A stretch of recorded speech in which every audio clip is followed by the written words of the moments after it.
माननीय खड़गे जी ने आरोप लगाया हिंदू महासभा और आरएसएस का भारत की आज़ादी में कोई योगदान नहीं था। देश की आज़ादी के 125 साल वर्षों के 125 वर्ष हो गए ना, तब भी वो तीसरे अंक पर नहीं बेचारे पहुंचे हैं। तो खड़गे जी तो कुछ भी बोल सकते हैं, उनको ज्ञान अपने पढ़ने का तो है ही नहीं। राहुल गांधी ने सदन में ये बयान दिया कि बीजेपी का जो है चुनाव आयोग पर पूरी तरह सरकार का कब्जा है। गोड्डा के सांसद निशिकांत जी ने उनके प्रश्न का उत्तर देने के लिए जब खड़े हुए अभी तो उठ के वो भाग के चले गए। तो उनके एसआईआर के कारण तो आपके 6-7 ऐसे विधायक बने हैं। राहुल गांधी के बारे में तो कुछ प्रतिक्रिया क्या दिया जा सकता है। वो उतने सीनियर होकर भी हम बच्चों जैसा करते हैं। झारखंड के अंदर जिस तरह से राजनीतिक सरगर्मी बढ़ रही है, बीजेपी और जेएमएम के बीच आने की संभावना दिख रही है, क्या लग रहा है झारखंड के अंदर जिस तरह से सरकार चलाने की प्रक्रिया चल रही है, इस सरकार में पर लगातार बीजेपी का भ्रष्टाचार का लगा रही है बीजेपी का आरोप। पिछले दिनों बाबूलाल मरांडी ने भी आरोप लगाया। इस मामले को आप किस तरह से देख रहे हैं? भाई, जब कोई चोरी नहीं हो, भ्रष्टाचार नहीं हो, तो कोई राजनीतिक पार्टी का कोई नेता कैसे लगा सकता है? उसमें खास करके बाबूलाल जी मरांडी जैसे व्यक्ति जो बड़े साफ सुथरे आदमी हैं। जेएमएम की तरफ से ये भी कहा जा रहा है कि बीजेपी जो है जल जंगल जमीन पर प्राइवेट संस्थानों का भी कब्जा कराना चाहती है। कि किसी राज्य के विकास के पैमाना में उद्योग का एक अर्थ होता है, और उद्योग अगर राज्य में लगाना कोई चाहता है तो हम आपसे कह ही सकते हैं कि आप जमीन व्यवस्था बनाएं। तो उसमें हमारा कहाँ आता है? सीबीआई और ईडी का जो है कि दुरुपयोग केंद्र सरकार करती है, ऐसा जेएमएम और विपक्ष का भी आरोप है। मुझे कोई बताया कि किसी राज्य का मुख्यमंत्री अगर जमीन का लीज, माइंस लीज हो रहा हो, अपने नाम से उनको कौन लेने कहा? भारतीय जनता पार्टी का कोई सांसद तो नहीं कहा, कोई मंत्री तो नहीं कहा। दूसरे राज्य के मुख्यमंत्री पर चोरी नहीं कर रहे, नहीं हो रहा है, जहाँ चोरी कर रहे हैं हो रहा है। अब आप आरोप लगा रहे हैं, आप कर रहे हैं चोरी भी, आपको फंड को डाइवर्सन कर रहे हैं, आप कुछ गड़बड़ियाँ कर रहे हैं, तो आपको दर्द हो रहा है। नमस्कार, सोशल संवाद में आप सभी का स्वागत है। और हमारे साथ चतरा से बीजेपी सांसद कालीचरण सिंह।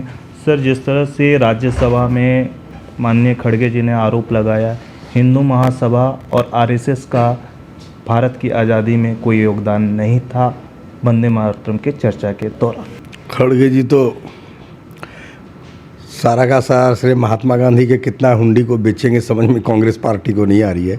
देश की आज़ादी के 125 साल वर्षों के 125 वर्ष हो गए ना, तब भी वो तीसरे अंक पर नहीं बेचारे पहुंचे हैं। तो खड़गे जी तो कुछ भी बोल सकते हैं, उनको ज्ञान अपने पढ़ने का तो है ही नहीं। आरएसएस के बारे में पता नहीं, जानते ही नहीं कांग्रेस पार्टी के लोग। आरएसएस का शाब्दिक अर्थ क्या है, आरएसएस क्यों बना, आरएसएस की परिस्थिति क्या हुई, ये उनको कुछ पता ही नहीं है। और वो बोल देते हैं कि इनका योगदान नहीं है, खड़गे जी का योगदान है। पता नहीं ये देश को कितना बेचेंगे, कितना हुंडी बनाएंगे, पता ही नहीं चलता। सब विचित्र बात है। यही हाल करे तो भारतीय जनता पार्टी को भी कोई ज़रूरत नहीं पड़ेगी कोई ऐसा आदमी खोजने के लिए, कोई ऐसी पार्टी खोजने के लिए जिसे भाजपा की चुनाव लगातार जीतने में कोई असुविधा हो। सर, आज लोकसभा में फिर से बिहार के में जो एसआईआर का मुद्दा था उसको लेकर राहुल गांधी ने सदन में ये बयान दिया कि बीजेपी का जो है चुनाव आयोग पर पूरी तरह सरकार का कब्जा है। गजब हाल है भाई। वो स्वतंत्र इकाई है चुनाव आयोग, किसी पार्टी का कब्जा होने का प्रश्न नहीं उठता। और अगर ऐसा है तो क्या इसके पहले भी चुनाव आयोग, टीएन शेषन वगैरह कई लोग काम किए थे, क्या कांग्रेस पार्टी के ही कब्जा था क्या? कांग्रेस पार्टी का कब्जा तो हम प्रूफ कर सकते, वो नहीं कर सकते, क्योंकि जिन जिन लोगों ने चुनाव आयोग के चेयरमैन से, आयुक्त, मुख्य आयुक्त से हटे, उनको कहीं ना कहीं उनको पद दिया गया। कोई कनाडा के एम्बेसडर बने, कोई गवर्नर बने, कोई चुनाव लड़े, कोई कुछ हुआ। तो कांग्रेस पार्टी का क्या अधिकार है कहने का ये बात? और फिर एसआईआर की बात करते हैं, वो तय कर लें कि एक व्यक्ति 4 जगह मतदान करने का अधिकारी है क्या? कि भारत का लोकतंत्र यही अलाउ करता है? चुनाव आयोग ये अलाउ करता है क्या? वो तो विचित्र बोलते हैं। वो तो बताया है अभी गोड्डा के सांसद निशिकांत जी ने उनके प्रश्न का उत्तर देने के लिए जब खड़े हुए अभी तो उठ के वो भाग के चले गए। तो उनके एसआईआर के कारण तो आपके 6-7 ऐसे विधायक बने हैं जिन्होंने इतना नाम कटा, और आप 30,000 से 30, 35, 40, 100 से वोट से जीते हैं आप। उन्होंने बताया कि जहानाबाद में आप कितना वोट से जीते हैं, एसआईआर में इतना नाम कटा था, आपको ये हुआ। तो क्या बात करते हैं? तो और राहुल गांधी जी को तो देश से उनको बहुत वयस्क नहीं मानता, देश ही उनको आनंद लेता है, तब क्या उसको कहा जाए। इतने जीनियस आदमी पार्टी के रहे हैं, 2004 से संसदीय प्रणाली में हम लोग नए आदमी हैं, सोचते हैं कि कुछ उनसे सीखें कि लोकतंत्र में कैसे क्या किया जाता है। वो तो अजब करते हैं, जब उनके सांसद नहीं आते हैं विरोध करने के लिए, बेल में तो बुलाते हैं आओ।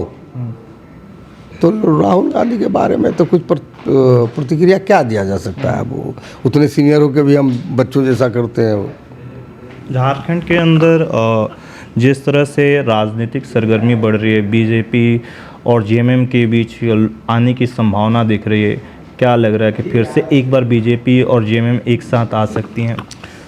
ये तो इलेक्ट्रॉनिक मीडिया और प्रिंट मीडिया से हम लोग सुने हैं कि दोनों एक जगह आ रहे हैं, पता ही नहीं चल रहा है कि आ कब रहे हैं। तो अब आप लोग तिथि निर्धारण करके परिस्थिति बता दीजिए, तब जान के। मेरी जानकारी में तो ऐसी है ही नहीं, और मैं उसके लिए उत्तराधिकारी हूँ भी नहीं ऑथेंटिक। मैं बीजेपी का प्रदेश का एक उपाध्यक्ष हूँ, हमारे अध्यक्ष बाबूलाल जी मरांडी हैं, वो अधिकारी हैं कि वो बता सकते हैं कि क्या हो सकता है। हम लोग तो वो काम कर भी नहीं सकते, जानकारी भी नहीं। हाँ, आप लोग के द्वारा जानते हैं कि कुछ ऐसी चीज़ें हो रही है, अपने मेरे संज्ञान में नहीं।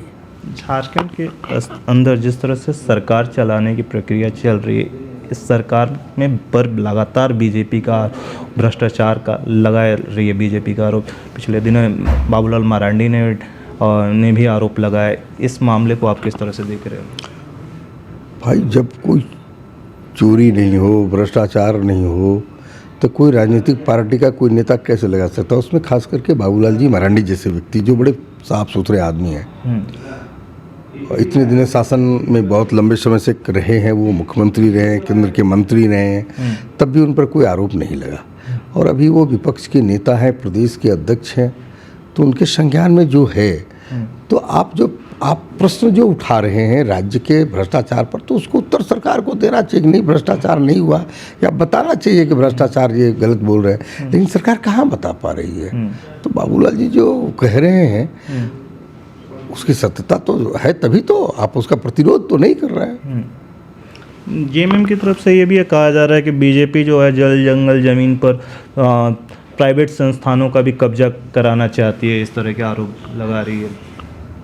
जमीन पर प्राइवेट संस्थान को क्यों आरोप लगाना चाहेंगे? क्यों अधिग्रहण करना चाहेंगे? क्यों किसी को देना चाहेंगे? जल पर और जंगल पर क्यों करेंगे? अभी बात ही समझ में नहीं आती है। ये राज्य की संरचना है।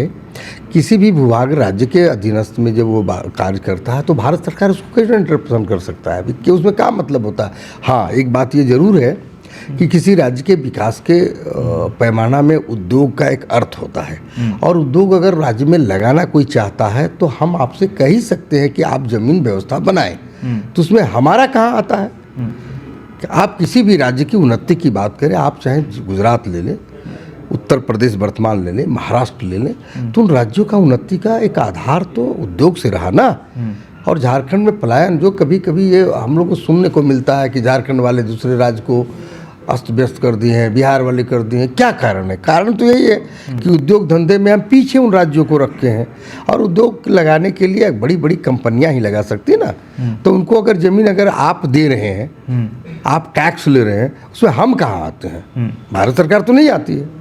सर, एक आखिरी सवाल है कि सीबीआई और ईडी का जो है कि दुरुपयोग केंद्र सरकार करती है, ऐसा जेएमएम और विपक्ष का भी आरोप है। मैं तो ताज्जुब करता हूँ कि स्वैच्छिक संस्था, ये देखिए कोई सरकार के डायरेक्शन में कोई काम ये सब संस्थाएं नहीं करती हैं। एक लाइन। दूसरा लाइन, आप चोरी करेंगे तो आप पर लोकतंत्र में अलग नियम है क्या? आप पर एफआईआर नहीं हो? मुझे बोलने में अच्छा नहीं लगता है कि किसी सत्ता के मुख्यमंत्री पर एक ऐसे व्यक्तिगत आरोप लगाया जाए, लेकिन मुझे कोई बताए कि किसी राज्य का मुख्यमंत्री अगर ज़मीन का लीज, माइंस लीज हो रहा हो, अपने नाम से उनको कौन लेने कहा? भारतीय जनता पार्टी का कोई सांसद तो नहीं कहा, कोई मंत्री तो नहीं कहा, सत्ता तो नहीं कहा। तो आपने गलती किया, उस पर अगर कोई क्वेश्चन हो रहा है, एराइज हो रहा है, उस पर गलतियां पकड़ी जा रही है, तो एफआईआर आप पर क्यों नहीं होगा? भारत के किसी भी व्यक्ति पर कानून आईपीसी 1 लागू होता है। आप चोर हैं तो आप पर होगा ही। दूसरे राज्य के मुख्यमंत्री पर चोरी नहीं कर रहे, नहीं हो रहा है, जहाँ चोरी कर रहे हैं हो रहा है। तो ये आरोप लगाना कहीं से भी झारखंड मुक्ति मोर्चा या कोई पार्टी, राजनीतिक पार्टी को ये शोभा नहीं देता है। हम ये जानना चाहते हैं कि मोदी जी भी मुख्यमंत्री रहे, आदरणीय मोदी जी भी तो मुख्यमंत्री रहे हैं। कांग्रेस तो पूरी ताकत लगाई, सीबीआई का उपयोग नहीं कर रही थी क्या? मोदी जी को कुछ क्यों नहीं हुआ? मोदी जी ने कभी नहीं बोला कि आप गलत उपयोग कर रहे हो। मोदी जी ने कभी नहीं बोला। आपको जितनी क्षमता हो, आपको जितनी परिस्थिति हो, जो अलाउ करता हो आप करिए। अब आप आरोप लगा रहे हैं, आप कर रहे हैं चोरी भी, आपको फंड को डाइवर्सन कर रहे हैं, आप कुछ गड़बड़ियाँ कर रहे हैं, तो आपको दर्द हो रहा है। उसमें भारतीय जनता पार्टी कहाँ आती है, सत्ता कहाँ आती है, केंद्र कहाँ आती है, मोदी जी कहाँ आते हैं? जी, तो बहुत बहुत शुक्रिया सर। दिल्ली से सोशल संवाद के रिपोर्ट।